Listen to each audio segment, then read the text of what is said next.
Chapter 19. Pin the tail. Stop fidgeting, I huffed as I unwrapped the tie that I had been trying to get perfect around Fox's neck for the past few minutes. I can't help it, Fox complained. I'm not used to wearing a suit, and who even wears a tie anymore? You do, I insisted, as tugged tightly at the ends. Ties represent a return to a simpler, more stable way of life. Just wearing one will help reinforce the platform of self-reliance and a neighborly mindset you ran on.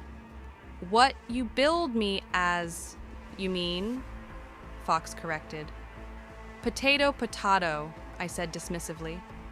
I finished the tie and cinched it up to his neck.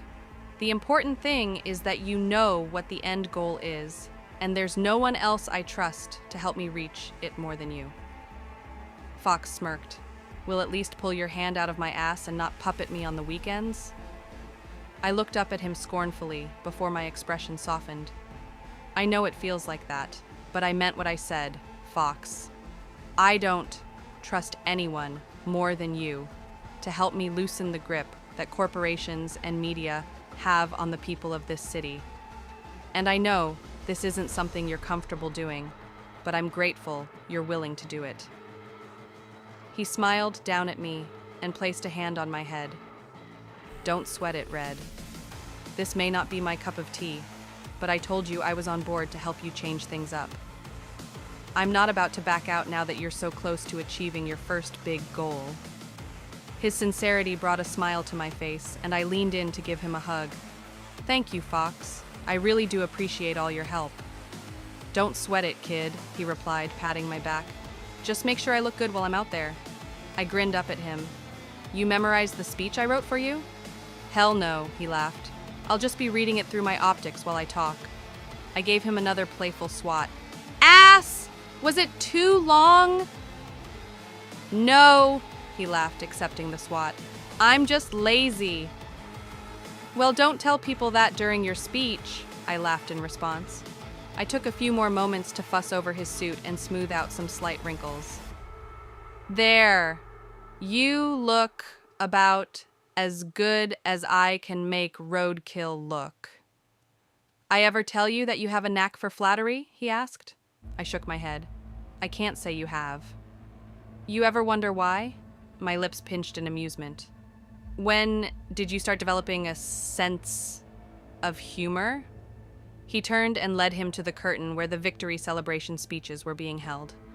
Fox might not have wanted the position, but when he won the vote by a landslide the night before, he had stayed a bit too late celebrating, so we were pressed for time to arrive punctually for the presentations at the victory rally. I could tell he was nervous. This wasn't at all what he had signed up for when he first joined the clan, and now he was going above and beyond anything he had signed up for. This wasn't nomad life. There was no clan to back him up. I would be there for him to offer instruction and counsel, but that's not the same thing as having several other people literally standing next to you who were experienced in combat. He couldn't just pick up and leave from this, and he was constrained by bureaucracy, laws, and countless other versions of red tape. It was a much different world than he was used to. The current speaker was finishing up, and I put on my game face as she announced my name. Bright smile, bouncy steps, all energy. I stepped past the curtains separating the stage from the wings. The crowd's cheer was deafening, rolling over me and infecting me with the energy of their adoration. I waved at them as I crossed the stage with as much excitement and vivaciousness as I could put into a straight walk to the podium. There was already a small step stool waiting for me there this time. No theatrics or comedy for this particular speech. I waited a minute for the excitement to die down before I leaned forward towards the microphone. Hello, Night City! A cacophony of excitement burst out in response. I want to start by saying that's amazing to see this many people coming out to congratulate the winners, I began, then offered a cheeky smile. And don't think I haven't seen that I still got 10% of the mayoral vote even though I said I don't want to hold political office. I appreciate the consideration, but don't cuff me to a desk. That got a laugh from the crowd. I mean it though, I continued. I appreciate the trust, and trust is what I'm happy to be here for. Because I was asked to come out today to introduce you to the person that you all voted for as Santo Domingo's next board chairman. He is someone I trust implicitly. He has known me since I was a child and has been a particularly strong influence on my morals, my outlook on the world, and the way I treat others. He is a man of high principle, genuine humility, and a deep love and care for the people he feels a responsibility for. Let's hear it for your new Santo Domingo board chairman, Mr. John Leibowitz. Music blared from nearby speakers and the stage vibrated from the sound of the crowd's cheers. I joined the crowd in clapping as I stepped away from the podium. John walked through the curtain and put on a genuine smile. He waved as he crossed the stage to the podium. As settled in at the podium, he ran his hands over the cold steel of its edges, clutching the corners. Well, I wish I could say that my introduction was enough of a speech and that I could just shut up and do the job you all chose me for. But Merida made it extremely clear that she would beat me up if I tried to get away with something like that. The crowd laughed. Everyone on the stage laughed. He was only half joking. Seriously, though, he continued, I don't see all the things in myself that Merida sees in me. I'm just a guy who does right by the people he cares for. Merida put all of this into motion for me, so if nothing else, I'm going to do my best for the district just to make her proud. I kept my expression happy, but inside, I was reeling. He wasn't reading the speech I'd given him. He was just talking. He was being honest in a way that the speech I'd written for him might not have come across as. That sly fox. I'm not really a man for talking, as you all have no doubt realized from my debates, Fox said. I prefer action and trusting those around me to help me decide on what the best course forward is. So I'm going to rely a lot on your feedback. We have a plan to start, but with your help, I think we can make Santo Domingo the place where everyone in Night City wants to belong. Thank you very for your votes. We're going to do great things. The crowd applauded as Fox sat next to me. I smirked up at him as the next speaker took his place. There wasn't a single word I wrote in any of that. Fox laughed. Now that's just not true. There were some is's, these, I's, and ands. You do think you grew a sense of humor? I laughed as I leaned over and rested my head on his arm, reaching around to give him a soft hug. But I liked it. It was short and simple, just like you. Yeah, hey, he exclaimed as he looked down at me. I snickered and gave him a playful punch on the shoulder. We sat there respectfully silent for another half hour till David was announced as the new mayor. The crowd went berserk. He was a man who had outed the city's corruption, helped one of the city's most prominent citizens in her fight to improve the city, survived an assassination attempt, and was credited with the sudden and substantial drop in crime. He was an historic city figure already, and he hadn't even spent a day as the mayor yet. He stood at the podium, waving and pointing at individuals, greeting them through the raucous din of the cheers. Watching him, it was clear that he could turn his charisma on and off. When it was on, he was a beacon of charm, attitude, a magnet for everyone to turn to. He played to the crowd like someone born to it.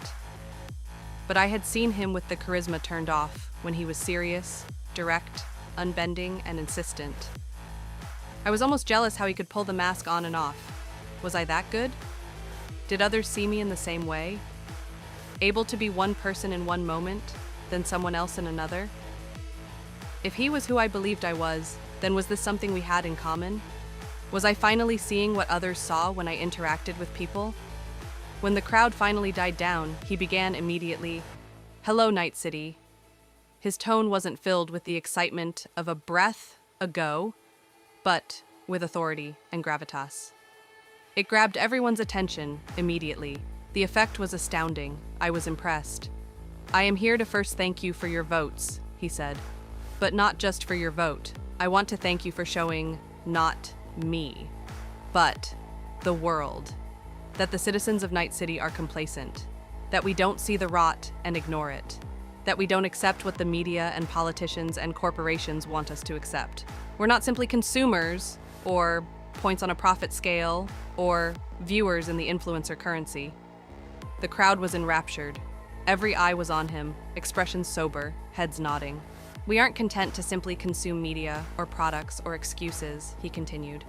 We are autonomous, free-thinking individuals who seek to live our lives free of the influence and manipulation they peddle in.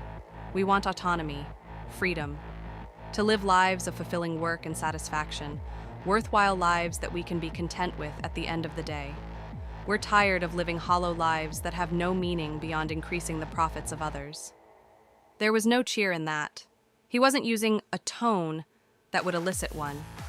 His tone was grounded, purposeful, like a manifesto hammered into stone.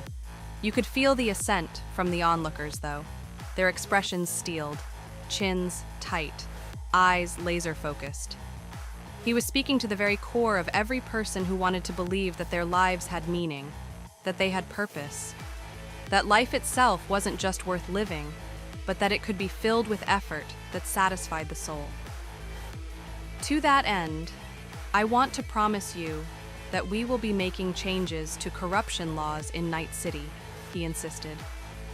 And I encourage you all to watch the process of adopting them very closely. Watch to see who opposes them. Watch to see who even grumbles about them. But watch. Our city has a history of lackadaisical citizenry, content to let the politicians and corporations do what they want so long as they stay fed and happy. You could sense the way the crowd cringed at the idea. There was a universal pang of guilt. Heads turned to the side, eyes shifted slightly, avoiding David for the flicker of a moment that he let the thought settle. He leaned close to the microphone. But they know no better now. They see that once the lights are turned on and the cockroaches scurry away, we can see the filth and don't like it. Now we'll watch and hold people accountable because we want a better life. David let the thought settle. You could watch the crowd and see people sitting up straighter, standing taller, squaring their shoulders. Collective defiance against the system was ebbing its way through the mass of Night City's residents. As your mayor, I will work tirelessly to push this city in a direction where every citizen can work towards a fulfilling life. I won't say I'll make you all rich. I won't say you'll all succeed. But I will say that I will do my best to make sure you have a chance to achieve your goals, a chance to thrive, a chance to be more than just a consumer with blinders onto the rest of the rot this world shovels down your throats. He let his gaze move over the crowd. I need your help, though. Every step I want to take to help Night City become the city we want it to be has to be taken with you standing beside me. I will announce every measure, every bill, every effort. And I need you to lend your voices to them all. Call your representatives. Insist they vote the way you want them to vote. I can direct the motion, but it's all of you that have to make your will known. To that effect, his voice rose, catching the attention of everyone in attendance. I'm going to announce, right here, right now, that Ms. Oradoom's facility for trash eradication and recycling will be up and running within the next year. A roar of approval and applause erupted, and David raised his voice to continue speaking over it. I will work closely with Ms. Oradoom and contractors to ensure that every requirement is pushed through and that construction can begin immediately. Night City has denied one of its most prominent citizens her ability to help its residents. No more!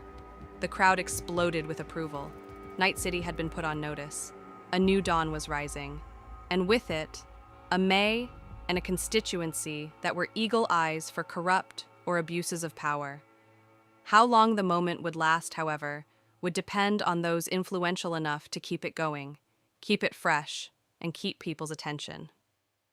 The political players had been ripped out root and stem. Now all eyes turned to the other three organizations that cause problems: the criminals, the media, and the corporations.